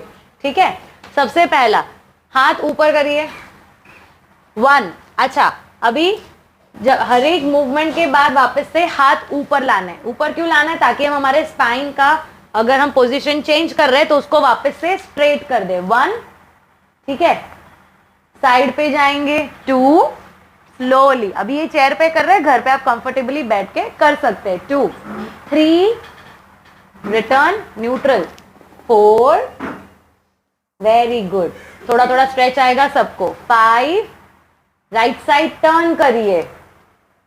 6, very good, जितना आप कंफर्टेबल, हाथ नीचे लेके करिए। 7, जब न्यूट्रल पे आए तभी आपको हाथ ऊपर लाने हैं। 8, साइड पे टर्न करिए, चेयर की सपोर्ट से टर्न कर सकते हैं। 9, रिटर्न, 10, स्लोली आगे बढ़िए, प्रेग्नेंट लेडीज ज्यादा नहीं, 11, रिटर्न, 12, हाथ नीचे, इजी। ओके, हम एक बार करते हैं, सिर्फ मूवमेंट काउंटिंग पे करते हैं, फिर उसको ब्रीदिंग के साथ पैर करके करेंगे। ओके, सो बेसिकली हम क्या कर रहे हैं, जो बैक के इंपॉर्टेंट मूवमेंट्स है, turning, twisting, forward bending and back bending, ठीक है, हम ये एक्सरसाइज कर रहे हैं। तो हम क्या कर रहे हैं, हर एक मूवमेंट के बाद, क्योंकि हमने मूव किया है, तो हम क्या कर रहे हैं, स्पाइन को न्यूट्रल और आइडियल पोजीशन पे ला रहे हैं। तो वो कैसे ला रहे हैं, हाथ को ऊपर करके हम खींच रहे हैं। तो जब हाथ ऊपर कर रहे हो तो ऐसे आपको खुद को अपवर्ड एक स्ट्रेच देना है ताकि आपका बैक न्यूट्रल पोजीशन पे आए। यस, आप कर सकते हो, कुछ भी नहीं होगा। आपको क्या करना है, सिर्फ स्लोली करना है, और आपको जो भी मूवमेंट है बहुत एंड तक खींचना नहीं है, ठीक है। So if it is forward bending तो आपको बहुत ज्यादा बेंड नहीं करना है, ठीक है। आप जितना आप कर सकते हो, पहला तो आप पैर स्प्रेड करके करो ताकि बेबी को जगह मिले। प्रेग्नेंट लेडीज के लिए अगर आप कर रहे हो तो आप पैर स्प्रेड करके करो, और आप स्लोली करो, ज्यादा नहीं। कोई भी पॉइंट पे अगर आपको लगे कि नहीं जम रहा है तो आप रुक सकते हो, ठीक है। बाकी आप ट्विस्टिंग टर्निंग कर पाओगे, उसमें कोई इशू नहीं होगा। ओके, करें, चलो, 1, राइट साइड, 2, 3, 4, वेरी गुड, 5, हाथ नीचे, टर्न, 6, हाथ ऊपर, 7, दूसरी साइड टर्न, 8, हाथ ऊपर, 9, नीचे स्लोली, 10, हाथ ऊपर, 11, ये 11 करते टाइम थोड़ा बैक बेंड अच्छे से करना है, एंड 12, हाथ नीचे नॉर्मल। ओके, अभी इसमें ब्रीदिंग को हम कैसे इन्वॉल्व करेंगे, जितनी बार हाथ ऊपर जा रहे हैं उतने टाइम हम इनहेल करेंगे, ठीक है। जितनी बार हाथ ऊपर जा रहे हैं उतने टाइम हम सांस अंदर लेंगे, ठीक है, इनहेल करेंगे, और जितनी बार हम कोई पोजीशन पे जा रहे हैं वो टाइम पे हम एक्सहेल कर देंगे, ठीक है। फिर जब हम रिटर्न आ रहे हैं तो इनहेल, फिर वापस हम दूसरे पोजीशन में जा रहे हैं तो एक्सहेल। इजी। ओके, चलो अभी ब्रीदिंग के साथ करते हैं। मैं काउंटिंग दे रही हूं, आप लोग काउंटिंग पे नहीं, आप सिर्फ इनहेल एक्सहेल। ओके, मैं भी बोलती हूँ, चलो, 1, inhale, side bend, exhale, inhale, other side bend, exhale, very good, inhale, turn, हाथ नीचे, turn, exhale, inhale, other side, exhale, inhale, नीचे, exhale, inhale, rest, exhale, easy। अच्छा, कितना टाइम लगा ये एक्सरसाइज करने को? Hardly 15 seconds, 30 seconds. तो अगर इतना सा भी आप मॉर्निंग उठ के 2 बार 3 बार करते हो, या आप जब थक जाते हो तो करते हो, या रात को सोने के टाइम करते हो, तो आपको फ्रेश फील होगा। सेकंड, बैक में अगर कोई इशू हो रहा है, पेन हो रहा है, तो उसको थोड़ा रिलीफ मिलेगा। करेक्ट, ये सिर्फ एक इनिशियल मैंने आपको एक रूटीन सिखाया कि आप कर सकते हो। ऐसे बहुत सारे एक्सरसाइजेस होते हैं, ठीक है। ये एक्सरसाइज को याद रखिए, स्पेशली प्री प्रेग्नेंट आप कर सकते हो, तो एटलीस्ट इससे थोड़ा चालू करो कि आप 10 मिनट्स 15 मिनट्स ये करो। ये कॉम्बिनेशन होता है एक्सरसाइज मतलब का और ब्रीदिंग टेक्निक का। तो आपका क्या हो रहा है कि आपका कार्डियो रेस्पिरेटरी सिस्टम का भी आप एक्टिवेट कर रहे हो, एट द सेम टाइम आप मसल्स को भी एक्टिवेट कर रहे हो। एटलीस्ट इससे चालू करो, फिर धीरे धीरे आपके बॉडी धीरे धीरे जैसे एक्सेप्ट होता है कि एक्सरसाइज भी करने को रेडी है, तब आप जाके धीरे धीरे आगे कुछ और सीख सकते हैं। ये सबसे बेसिक है, घर पे आप पार्टी डाल के बैठ के बेड पे बैठ के कर सकते हो। यस, सिटिंग में आप कर सकते हो, स्टैंडिंग में भी कर सकते हो, ये कोई भी पोजीशन में आप कर सकते हो। प्रेफरेबल सिटिंग, क्यों? क्योंकि जब आप बैठ के पार्टी डाल के बैठ के करते हो तो आप जब ये ट्विस्टिंग टर्निंग करोगे तो आपको कोई सपोर्ट रहेगा, आप ऐसे एक्स्ट्रा स्ट्रेच लगा पाओगे। स्टैंडिंग में आप सिर्फ इतना कर पाओगे, बराबर। सिटिंग में अगर कोई बेड है, चेयर है, तो आप क्या करोगे, उसके सपोर्ट को लेके आप थोड़ा और प्रॉपर मूव कर पाओगे। बस सिर्फ यही एक रीजन है, बाकी कोई इशू नहीं। आप कोई भी पोजीशन में कभी भी कर सकते हो।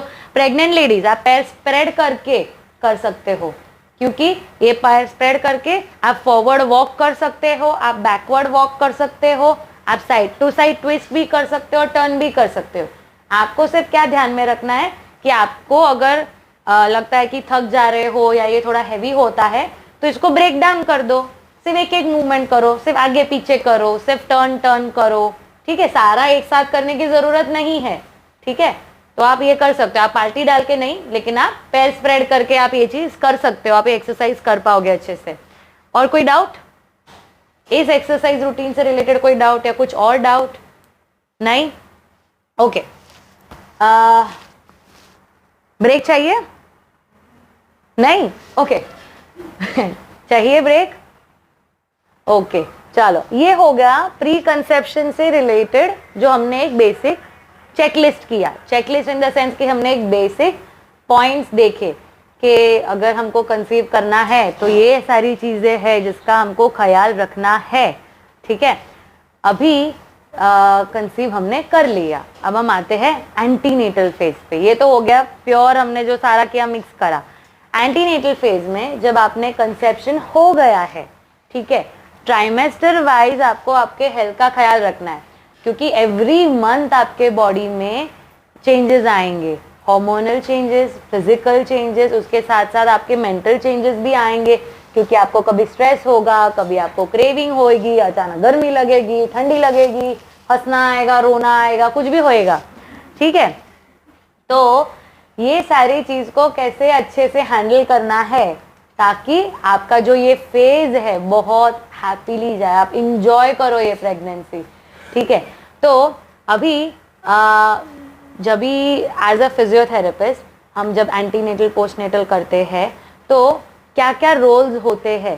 पहला हमारा एक काम होता है कि अगर एग्जिस्टिंग कोई इशू है, एग्जिस्टिंग इशू माने प्रेग्नेंट लेडीज भी कभी कभी बैक पेन लेके आते हैं, wrist pain, elbow pain, upper back pain उनको थोड़ा थोड़ा होने लगता है। क्यों?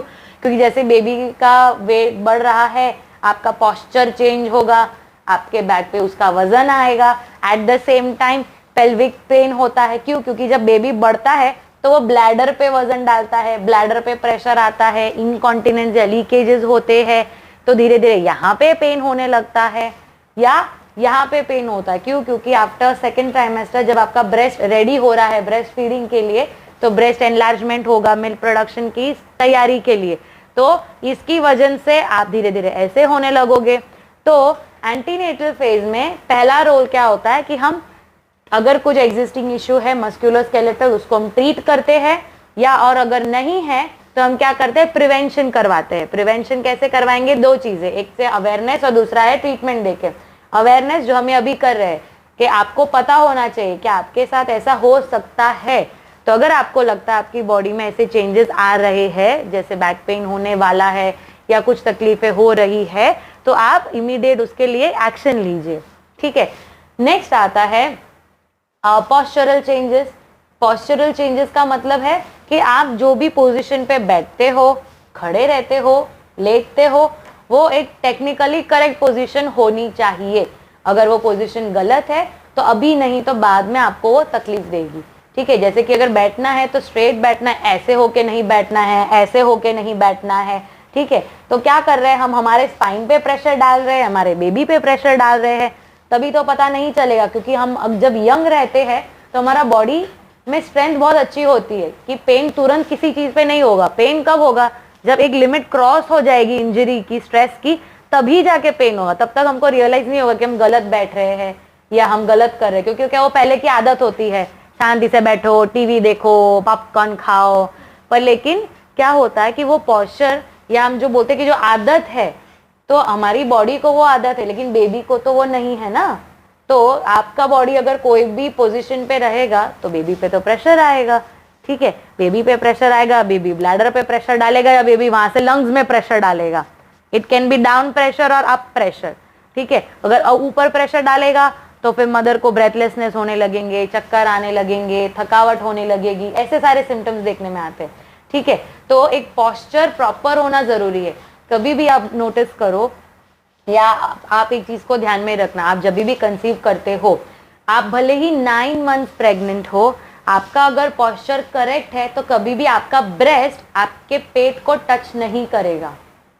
दैन द मोमेंट आपको आपका ब्रेस्ट आपके पेट को टच करने लगा तो उसका मतलब है कि आपका पोस्चर खराब हो रहा है। ठीक है, ये बेसिक सेल्फ ऑब्जर्वेटरी पॉइंट है।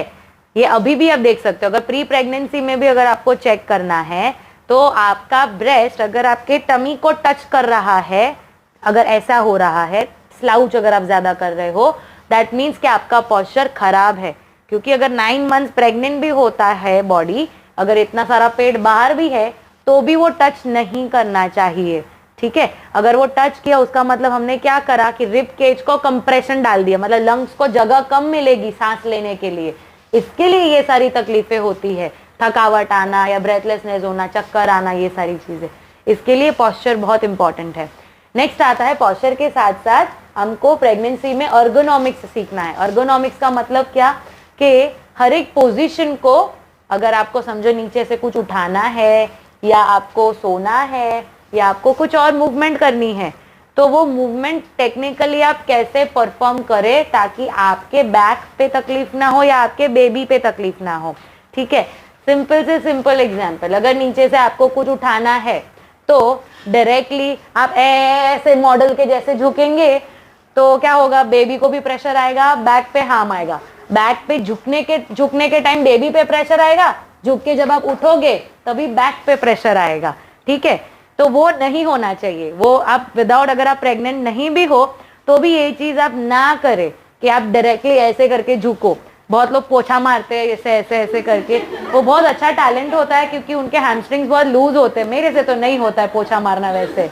ठीक है, तो बहुत डिफिकल्ट होता है ये। पर क्या होता है कि झुकने के टाइम तकलीफ नहीं होगी, तकलीफ कब होगी, जब आप झुक के रिटर्न आते हो, क्योंकि ये मसल्स इतने स्ट्रांग नहीं होते कि आपको ऐसे नीचे से पूरा ऊपर खींच सके अगेंस्ट ग्रेविटी। वो एक बार खींचेंगे, 2 बार खींच लेंगे, फिर तो जवाब देंगे ना कि नहीं हो रहा है भाई, क्यों इतना कर रहे हो, इतना झुकना है। ठीक है, तो ड्यूरिंग प्रेगनेंसी क्यों इसके लिए बोलते हैं कि प्रेग्नेंट है तो आप झुको नहीं, ये मत करो, वजन मत उठाओ। क्यों? क्योंकि हमारी बॉडी एक तो स्ट्रांग नहीं है, सेकंड हमको आता नहीं है कि झुकना कैसे है। इसके लिए फिर क्या डॉक्टर बोलते हैं, भाई तुम झुको ही मत, बराबर ना। क्योंकि कोई सिखाएगा तो शायद हम सीख लेंगे, पर लेकिन अगर हमको पता ही नहीं है कि करेक्ट टेक्निक क्या है, इसके लिए डॉक्टर बेचारे डर के क्या बोलते हैं, भाई तुम झुको ही मत, तुम लेटे रहो, तुम बेड रेस्ट करो, तुमसे कुछ नहीं होने वाला, आराम करो। ठीक है, तो अगर आपको सबसे बेसिक अर्गोनॉमिक एडवाइस, अगर आपको झुकना है, झुक के कुछ लेना है, जैसे कि अगर ये बॉटल है, ठीक है, ये ऑब्जेक्ट है कोई भी, ये ऑब्जेक्ट अगर मुझे उठाना है तो ये उठाने के लिए, या समझो ये अगर ये ऑब्जेक्ट आपका, शायद आपका बच्चा है और अगर आप सेकंड प्रेगनेंसी आप कंसीव कर रहे हो तो बच्चे को तो आप उठाए बिना नहीं रह सकते। ऑब्जेक्ट होगा तो ठीक है जाने दो, बच्चे को तो उठाना ही पड़ेगा, वो बोलेगा मम्मा उठाओ, है ना, तो उसको तो उठाना पड़ेगा। वो ऑब्जेक्ट भी तो अच्छा खासा वेट है आपके बैक के लिए। ठीक है, 2 चीजें, कोई भी ऑब्जेक्ट है उठाने के लिए कमर से खुद को बेंड मत करो, आपके हिप और आपके नीज से बेंड करो, आप स्क्वाट डाउन करो। ठीक है, ये स्क्वाट डाउन करो, मेरा बैक न्यूट्रल है, मैंने क्या किया, मैंने मेरा ऑब्जेक्ट उठा लिया। सेकंड चीज कि अगर ऑब्जेक्ट कुछ भी हो, आपसे दूर नहीं होना चाहिए, मतलब ऐसा दूर वाला झुकना नहीं है आपको। ठीक है, अगर समझो आपका बेबी है तो बेबी को आप नजदीक जाओ, ठीक है, बेबी को नीचे बैठ के आप गले लगा लो और फिर खुद को उठाओ। बेबी को ऐसे नीचे से ऐसे नहीं उठाना है, ठीक है, क्योंकि वो ही चक्कर में आपके बैक को तकलीफ हो सकती है। तो बेबी को जितना हो सके उतना हग करिए, बॉडी के एकदम नजदीक लाइए और फिर हग करके आप उठ जाइए। पर यहाँ से मूवमेंट नहीं होनी चाहिए, मूवमेंट हमेशा आपके हिप और नी से होनी चाहिए, बैक से नहीं होनी चाहिए। अनलेस एंड अनटिल आपका बैक बहुत स्ट्रांग है तो आप कुछ भी कर सकते हो, स्ट्रांग नहीं है तो ये सारी चीजें आपको याद रखनी है। ये हो गया सबसे बेसिक। फिर आता है कि बेड पे आप करवट लेके कैसे उठते हो। ठीक है, एक टाइम आएगा जब आप सीधा सो नहीं पाएंगे, आपके ट्राइमेस्टर जब बढ़ेंगे तो आप सीधा नहीं लेट पाएंगे। बहुत लोगों को सीधा लेटने की आदत होती है, बहुत लोगों को उल्टा लेटने की आदत होती है, वो तो कंप्लीटली ना हो जाएगा, बराबर। वो तो कम्प्लीटली ना हो जाएगा, एटलीस्ट फर्स्ट ट्राइमेस्टर तक आप कर सकते हो। फर्स्ट ट्राइमेस्टर के बाद तो वो भी चीज अलाउड नहीं होती है, लिटरली अलाउड नहीं कि आप उल्टा सो, ठीक है। फिर धीरे धीरे जब आपका थर्ड ट्राइमेस्टर आएगा तो फिर वो स्पेसिफिक पोजीशन आती है कि लेफ्ट साइड ही सोना है करवट लेके, बराबर, भले वो कितना भी कंफर्टेबल हो अनकंफर्टेबल हो, आपका पोजीशन वही है। तो जब आप ये पोजीशन में आप आओ या ये पोजीशन से आप कैसे उठो, उसके भी टेक्निक है। ऐसा नहीं है कि झटके से ऐसे भूत के जैसे उठ जाओ, ठीक है। तो उसके लिए दो चीजें, पहला, अगर आप लेफ्ट साइड लेटे हो, समझो मैं शायद लेटी हूं, ऐसे मैं लेटी हूं, तो ये वाला जो मेरा हाथ है और ये वाला जो मेरा एल्बो है, ये दो के पे ऊपर वेट डालना है, पहले ही साइड टू साइड बैठना है और फिर उठ के आगे जो भी करना है। या अगर आप सीधा लेटे हो, अभी से अगर प्रैक्टिस करनी है थोड़ा थोड़ा क्या, ताकि नहीं तो लास्ट मोमेंट पे बहुत फ्रस्ट्रेशन होगा ये चीज का, तो समझो अभी से ही प्रैक्टिस डालो। तो भले आप नॉर्मल सीधा सो सकते हो, तो खुद को वन साइड टर्न करो। ये वैसे भी सबके लिए एक हेल्दी एडवाइस है। अगर आपको बैक पेन नहीं चाहिए लाइफ में, तो ये जो स्ट्रेट उठने का होता है सिस्टम, वो उसको बदल दो, क्योंकि जितना आप स्ट्रेट उठोगे आप आपके बैक पे उतना ही लोड डाल रहे हो। तो turn to any one of the side जो आप कंफर्टेबल हो, वो वन साइड टर्न करके खुद को पुश करिए, बैठिए एंड देन मूव अहेड, ठीक है। डायरेक्टली नहीं उठना है, क्योंकि ना हमारे एब्डोमिनल्स उतने स्ट्रांग है, ना हमारा बैक उतना स्ट्रांग है कि वो मूवमेंट को वो बार बार सपोर्ट कर सके, ठीक है। ये हो गया। फिर पॉस्चर हो गया। फिर सेकंड आता है लाइफस्टाइल चेंजेस। लाइफस्टाइल चेंजेस माने कि आप ये तो प्री प्रेगनेंसी प्रेगनेंसी सबके लिए एक जैसा हो गया कि लाइफस्टाइल चेंजेस आप में होना बहुत ज़रूरी है, और वो जितना अभी से आप चेंज करेंगे, वो आपको लास्ट मोमेंट पे ऐसा नहीं लगेगा कि यार मेरे पे ज़बरदस्ती हो रही है कि चेंज करो ही। तो लाइफस्टाइल चेंजेस जैसे कि बेसिक सी चेंजेस, बहुत सारी पानी पूरी खाना, बहुत सारा जंक फूड खाना, डाइटरी लाइफस्टाइल है, या फिजिकल लाइफस्टाइल जो आराम से पॉपकॉर्न खा रहा है वाली लाइफस्टाइल है, वो चेंज करना। या अगर आप ज़्यादा भी काम कर रहे हो तो उसको कम करना। अगर कम काम कर रहे हो तो फिजिकल एक्टिविटी बढ़ाओ, लेकिन फिजिकल एक्टिविटी बहुत सारी है तो वो कहाँ पे आप कम कर सकते हो, वो आपको देखना है। या वो जो भी फिजिकल एक्टिविटी, जैसे कि घर का काम कर रहे हो, बेसिक से बेसिक मैंने बोला कि कुकिंग में भी तकलीफ होती है, आपको शायद इनिशियल ईयर्स में नहीं पता चलेगा, पर लेकिन जो आप 3-4 घंटे एट अ स्ट्रेच हम खड़े रहते हैं और कुकिंग करते हैं, बहुत सारे सिम्टम्स आते हैं, एल्बो के, रिस्ट के, upper back, lower back, heal pen, पूरा बॉडी का मैकेनिक्स खराब होता है सिर्फ एक ही चीज की वजह से। क्यों? क्योंकि हमारा पोस्चर गलत होता है जब हम कुकिंग करते हैं, और आधे टाइम तो हम स्ट्रेस में होते हैं, कुछ और ही सोचते रहते, लंच बना रहे तो सोचते रहते डिनर में क्या पकाना है। तो वही टेंशन में हमको रियलाइज नहीं होता कि हमारी बॉडी का पोजीशन क्या है। तो अगर पता ही नहीं होगा तो आप ठीक कैसे करोगे उसको, ठीक है। तो आ गया एक लाइफस्टाइल मॉडिफिकेशन। लाइफस्टाइल मॉडिफिकेशन के बाद एक आता है रिलैक्सेशन टेक्निक। फिजियोथेरेपी में जब हम ANC या एंटीनेटल केयर हम करते हैं तो हम रिलैक्सेशन टेक्निक सिखाते हैं।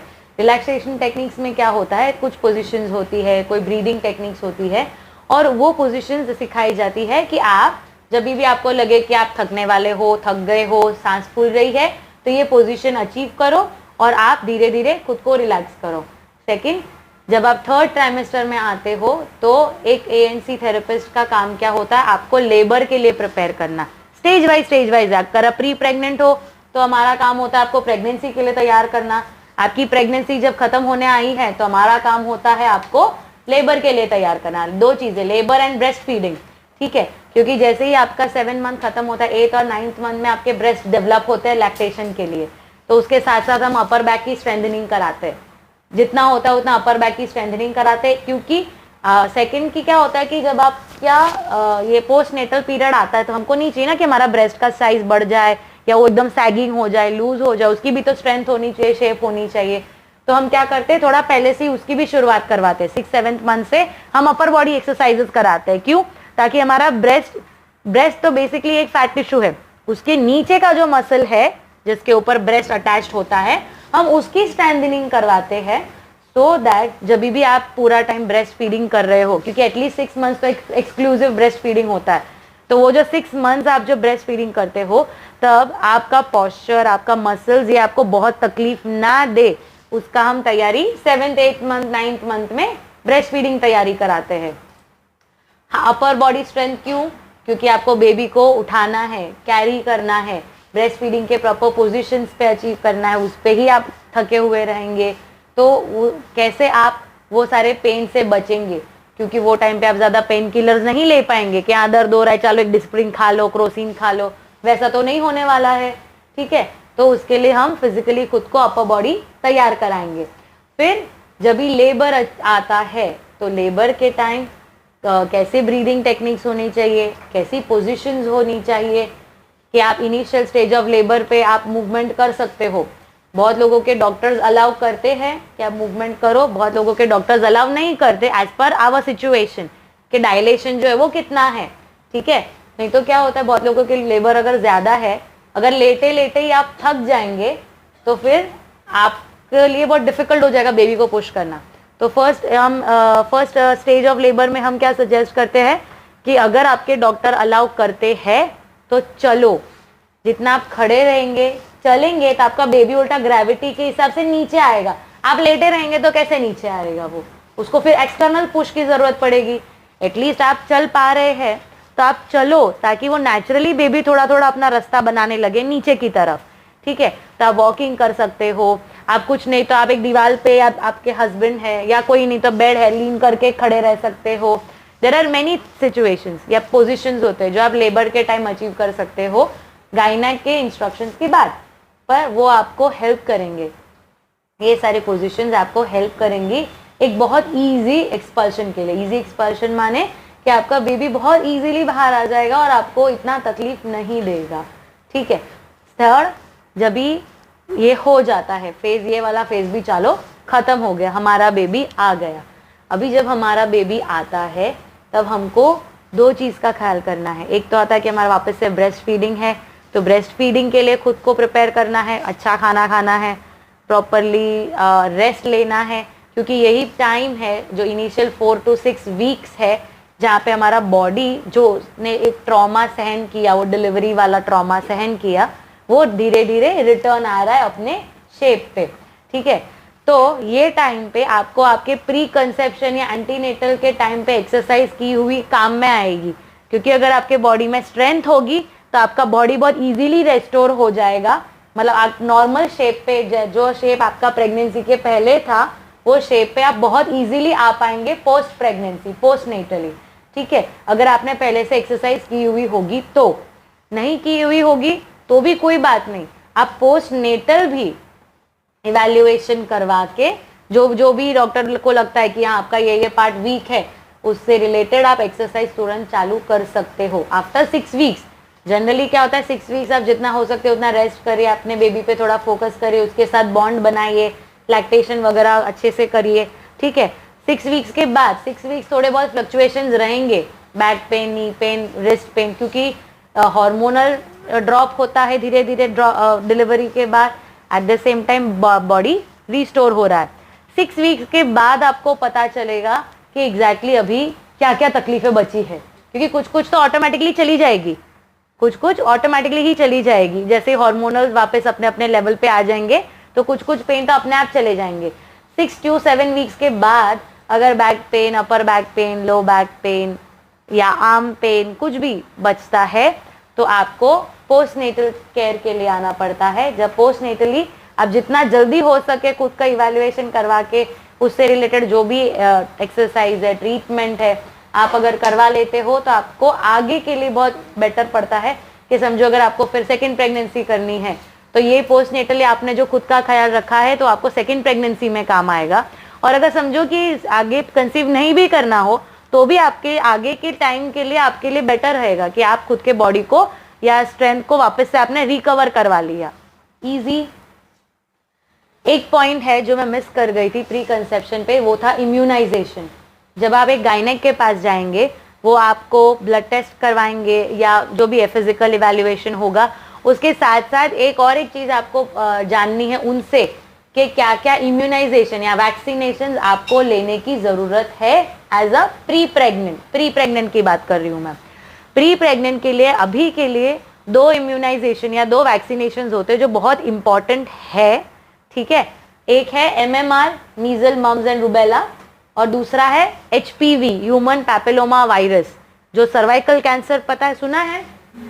सर्विक्स में कैंसर होता है, पहले सिर्फ इन्फेक्शन के जैसे होता है क्योंकि एक वायरल इन्फेक्शन है, एक सेक्सुअली ट्रांसमिटेड डिजीज है, ठीक है। तो जो स्किन टू स्किन या कॉन्टैक्ट टू कॉन्टैक्ट स्प्रेड होता है, ठीक है, वो धीरे धीरे पहले सिर्फ इन्फेक्शन जैसे होता है और फिर धीरे धीरे वो एक सर्विक्स का कैंसर में कन्वर्ट होता है।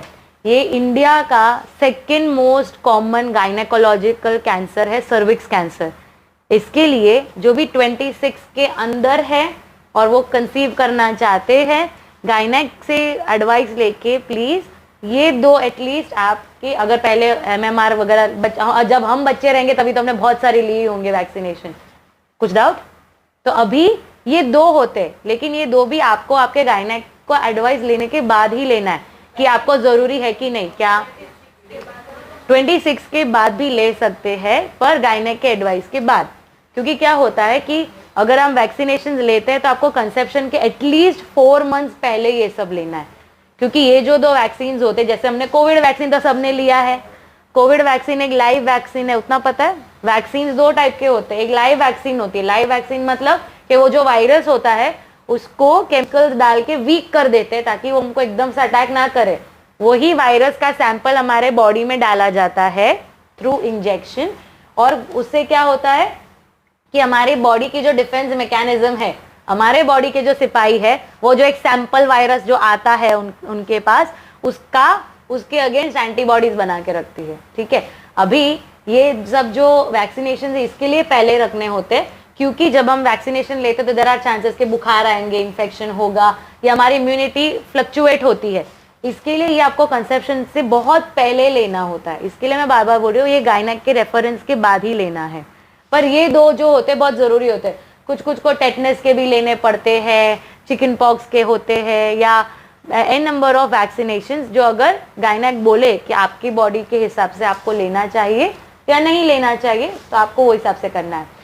और एक चीज़ कि जो HPV वायरस का है, जो HPV या ह्यूमन पैपिलोमा वायरस या जो सर्वाइकल कैंसर का जो वैक्सीनेशन है, ये अभी अभी ही इंडिया ने खुद का लॉन्च किया है।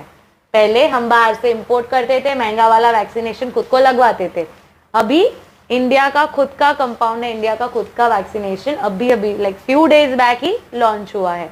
तो अभी अगर हम लेने जाएंगे तो ये सारी चीज़ें थोड़ी अफोर्डेबल रेंज में भी पड़ती है।